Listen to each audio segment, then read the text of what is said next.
ശ്രീരാമ രാമ രാമ ശ്രീരാമചന്ദ്ര ജയ ശ്രീരാമ രാമ രാമ ശ്രീരാമഭദ്ര ജയ.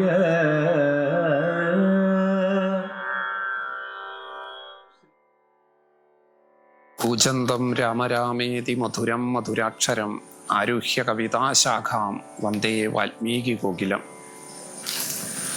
ഹരേ രാമ. വാൽമീകി വിരചിതമായ രാമായണ കാവ്യമാണ് ഭാരതത്തിൻ്റെ വിശിഷ്ടമായ ഇതിഹാസ കാവ്യം. ആദികാവ്യം എന്ന് രാമായണം പ്രസിദ്ധമാണ്.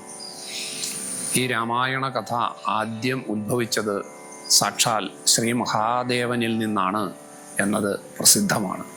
ഉമാമഹേശ്വര സംവാദ രൂപത്തിലാണ് രാമായണം നമുക്ക് സിദ്ധമായത്. ഒരിക്കൽ ശ്രീ പാർവതീദേവി ഭഗവാൻ ശ്രീ പരമേശ്വരൻ ധ്യാനനിരതനായിരിക്കുന്നത് കണ്ട് അത്ഭുത വിസ്മയങ്ങളോടുകൂടി നിലകൊള്ളുകയും ധ്യാനത്തിൽ നിന്ന് ക്രമേണ ഉണർന്ന ഭഗവാനോട് അങ്ങ് ആരെയാണ് ധ്യാനിക്കുന്നത് എന്നറിയാൻ താല്പര്യമുണ്ട് എന്ന് പറയുകയും ചെയ്തു. അപ്പോൾ ഭഗവാൻ ശ്രീ പാർവതി ദേവിയോട് പറഞ്ഞു, ദേവി, നാം വിഷ്ണു ഭഗവാനെയാണ് ധ്യാനിക്കുന്നത്. ഇത് കേട്ട പാർവതി ദേവിക്ക് ഒരു സംശയം ഉദിച്ചു. ശിവഭഗവാൻ ലോകം മുഴുവൻ പഞ്ചാക്ഷര മന്ത്രത്താൽ സ്തുതിക്കുന്ന ശിവഭഗവാൻ വിഷ്ണുവിനെ ആരാധിക്കുകയോ? അപ്പോൾ വിഷ്ണുവാണോ ശിവനേക്കാൾ ഉന്നതമായ സ്ഥാനത്ത് എന്നതായിരുന്നു സംശയം. ഈ ചോദ്യം കേട്ട ഭഗവാൻ പറഞ്ഞു, ഇതിൻ്റെ ഉത്തരം കിട്ടണമെങ്കിൽ വിഷ്ണു ഭഗവാൻ ആരെയാണ് ധ്യാനിക്കുന്നത് എന്നറിയണം. വിഷ്ണു ആരെയാണ് ധ്യാനിക്കുന്നത്? വിഷ്ണു ശിവഭഗവാനെ ധ്യാനിക്കുന്നു. ശിവശ്ച ഹൃദയം വിഷ്ണു വിഷ്ണോശ്ച ഹൃദയം ശിവ. ശിവൻ്റെ ഹൃദയം വിഷ്ണുവാണ്, വിഷ്ണുവിൻ്റെ ഹൃദയം ശിവനാണ്. ഇത് കേട്ട പാർവതിക്ക് വളരെ കൗതുകമാവുകയും വിഷ്ണുവിനെ ധ്യാനിക്കാൻ തനിക്കും താല്പര്യമുണ്ട് എന്നറിയിക്കുകയും ചെയ്തു.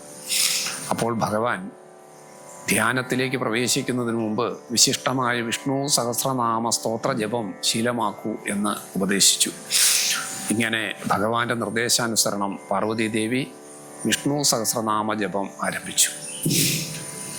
ഏതാനും നാളുകൾ കഴിഞ്ഞപ്പോൾ ഈ വിഷ്ണു സഹസ്രനാമ ജപം അതിനു വേണ്ട പൂർണ്ണമായ സമയത്തെ ചെലവഴിക്കാതെ ലഘൂകരിച്ച് എങ്ങനെ മുഴുവൻ ഫലവും നേടാൻ സാധിക്കും എന്ന കൗതുകകരമായ ഒരു ചോദ്യവുമായി പാർവതീദേവി മഹാദേവനെ സമീപിച്ചു. കേനോപായേന ലഘുന വിഷ്ണോർ നാമസഹസ്രകം എന്ന ആ ചോദ്യം കേട്ട് പുഞ്ചിരിച്ച ഭഗവാൻ പിന്നീട് ഗൗരവഭാവത്തിൽ ദേവിയോട് പറഞ്ഞു, ദേവി, വിഷ്ണു സഹസ്രനാമം മുഴുവൻ ജപിക്കാതെ തന്നെ സഹസ്രനാമ സ്തോത്രത്തിൻ്റെ മുഴുവൻ ഫലം ലഭിക്കാനുള്ള എളുപ്പ വഴിയുണ്ട്. അതെന്താണെന്നല്ലേ? ആകാംക്ഷയോടെ നിന്ന പാർവതീദേവിയോട് ഭഗവാൻ പറഞ്ഞു, ശ്രീരാമ രാമ രാമേതി രമേ രാമേ മനോരമേ സഹസ്രനാമ തത്തുല്യം രാമനാമ വരാനനെ. രാമനാമമാകുന്ന മന്ത്രാക്ഷരത്തിൻ്റെ ഉച്ചാരണത്താൽ വിഷ്ണു സഹസ്രനാമ സ്തോത്രത്തിൻ്റെ മുഴുവൻ ഫലത്തെയും കരസ്ഥമാക്കാൻ കഴിയും. സഹസ്രനാമ തത്തുല്യം വിഷ്ണു ശ്രീരാമനാമം വരാനനെ എന്നാണ് ഭഗവാൻ പ്രസ്താവിച്ചത്.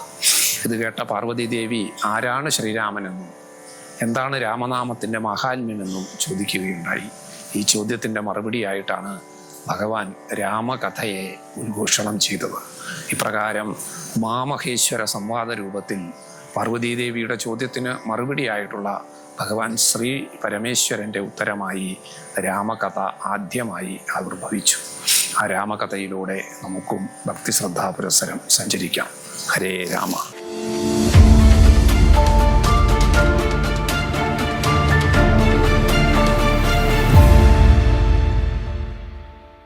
ശരി, പറയും എന്താ ഇങ്ങനെ പ്ലാൻ? കിച്ചൺ വർക്ക്സും ഇന്റീരിയർ വർക്ക്സും നമുക്ക് നല്ലൊരു ടീമിനെ ഏൽപ്പിക്കണം. പിന്നെ ഫർണിച്ചർ സുനിതയിൽ എടുക്കാം. അവിടെ ആകുമ്പോ എല്ലാ മോഡൽ ഫർണിച്ചറും അവൈലബിൾ ആണ്. മോഡേൺ വേണമെങ്കിൽ മോഡേൺ, ട്രഡീഷണൽ വേണമെങ്കിൽ ട്രഡീഷണൽ. ഇനിയിപ്പോ ഇമ്പോർട്ടഡ് ഫർണിച്ചർ വേണമെങ്കിലോ അതും സുനിതയിലുണ്ട്. ചേട്ടാ, ഫർണിച്ചർ സുനിതയെന്നാണെങ്കിൽ മോഡുലർ കിച്ചണും ഇന്റീരിയർ വർക്ക്സും അവരെ തന്നെ ഏൽപ്പിച്ചാ പോരെ? അതിനവർ ഇന്റീരിയർ വർക്ക്സ് ഒക്കെ ചെയ്യുന്നുണ്ടോ? ഒരു വീടിന്റെ മുഴുവൻ ഇന്റീരിയർ ഡിസൈൻ ചെയ്ത് ഫിനിഷ് ചെയ്യാനുള്ള സ്പെഷ്യലൈസ്ഡ് ആൻഡ് എക്സ്പീരിയൻസ് ടീമും സ്വന്തമായ ഒരു മാനുഫാക്ചറിംഗ് യൂണിറ്റും ഉണ്ട് സുനിതയ്ക്ക്. ഇപ്പോൾ ഏത് ജനറേഷന്റെയും ഫേവറേറ്റ് സുനിത ഫർണിച്ചർ